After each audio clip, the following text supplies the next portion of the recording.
Part 1, the story of Akbar the Great Unifier begins.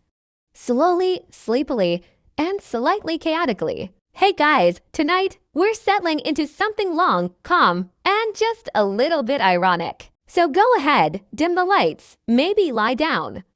Adjust your pillow like a cautious medieval noble trying not to offend anyone at court, and let your brain gently drift. Because tonight, we begin with an empire that was powerful, glittering, and occasionally deeply strange. We're talking about the world of the Mughal Empire, a place of silk, marble, poetry, and of course, rulers who made decisions that feel questionable at best. And at the center of it all, one man stands out. A man called the Great, which, historically speaking, usually means complicated childhood, strong opinions, and at least a few emotional contradictions. This is the story of Akbar. Now, Akbar did not exactly glide into life on a velvet cushion. He was born in 1542, during a time when his father, Human, was, how do we say this gently, not doing great. In fact, Human had recently lost his empire, which is a bit awkward for an emperor. He was essentially wandering around trying to reclaim power, while also raising a newborn son. So Akbar's early life was less royal nursery with golden toys and more nomadic survival tour featuring occasional political panic. He spent much of his childhood moving from place to place. No stable palace, no consistent education, and interestingly, no formal literacy. Yes, the future great emperor never really learned to read or write, which sounds like a disadvantage. But in Akbar's case, it somehow turned into a personality trait. He listened, he remembered, he absorbed stories, debates, and ideas like a very calm sponge with political ambitions. Now, let's pause gently here and appreciate the situation. You have a young boy growing up in instability, surrounded by adults who are constantly trying to reclaim power. And somehow, this boy will grow up to create one of the most stable empires in South Asian history. Because, of course, he does. History loves irony.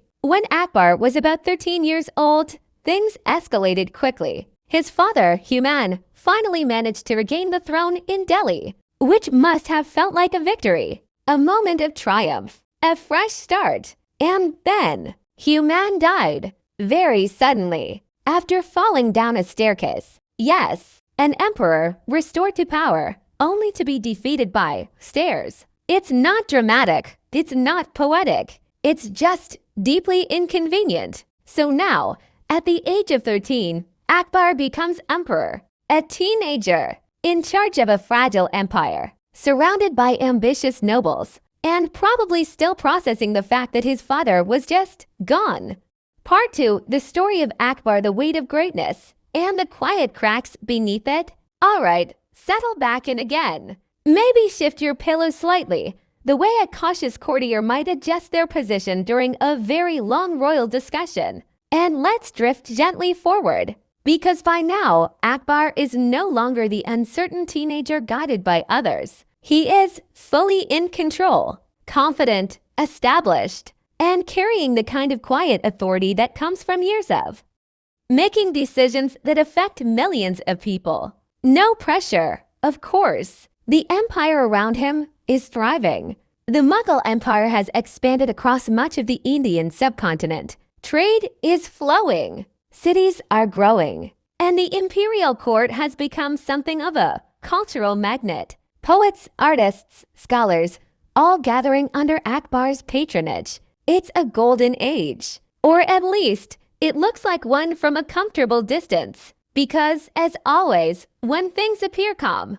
there are usually a few quiet complications drifting just beneath the surface. Let's start with Akbar himself. Now older, more experienced, and perhaps a little more set in his ways. He still enjoys debate, still listens to different viewpoints, but there's a subtle shift. Less curiosity, more certainty, which is a very natural progression for someone who has spent decades being right, or at least powerful enough that disagreement becomes softer. His court continues to host discussions in the Abadat Khana, though over time, these debates become less harmonious. Because when you bring together scholars of different beliefs and ask them to explain why they are correct, things can become politely tense. Voices remain calm. Words remain respectful. But underneath, there's friction.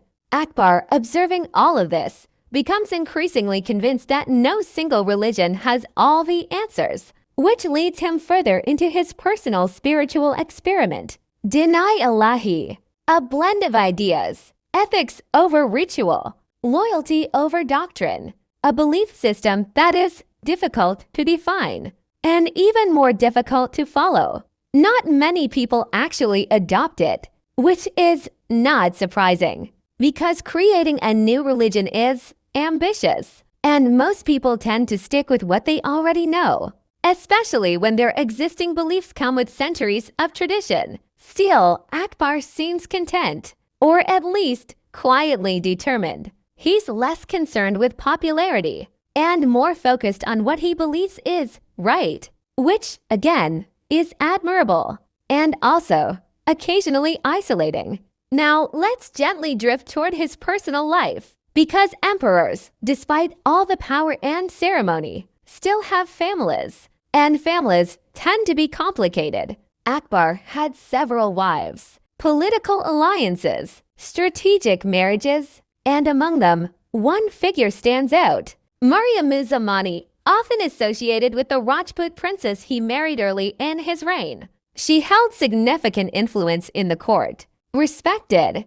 Jahangir, originally named Salam, grew up in the shadow of greatness, which sounds impressive, but is actually quite difficult, because when your father is called the Great, expectations are high, and comparisons are constant. As a child, Salam had everything: luxury, education, attention, but also pressure. The quiet understanding that one day he would have to live up to a legacy that was already enormous. And as he grew older, that pressure began to show, in subtle ways at first: restlessness, a desire for independence, moments of frustration. Eventually, this turned into something more serious: a rebellion. Yes, a prince rebelling against his own father, which, historically speaking, is almost a tradition. Salam declared himself emperor while Akbar was still alive. A bold move, not entirely well received, and definitely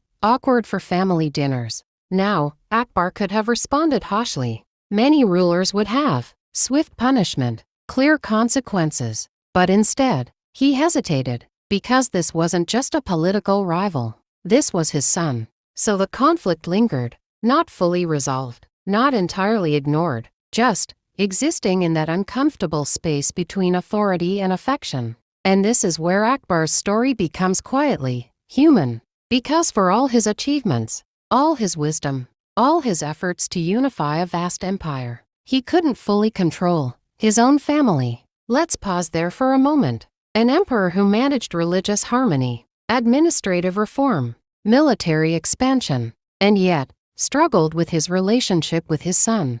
It's almost relatable on a much larger scale. As the years passed, Akbar grew older. His energy slowed. His focus shifted. Less expansion, more reflection.